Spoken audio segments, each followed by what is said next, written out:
มื้อนี้ขึ้นภูมาหาเห็ดจ้าได้เห็ดขานกยูงทั้งขุนกับแมน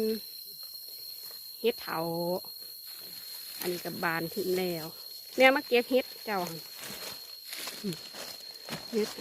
ดอกเลยอันนี้ตูมพันเห็ดขานกยูง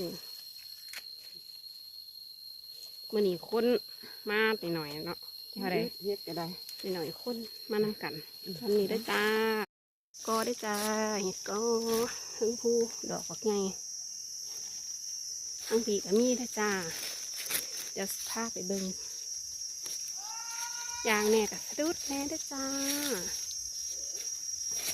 นี่จ้าเห็ดกอใหญ่นี่จ้า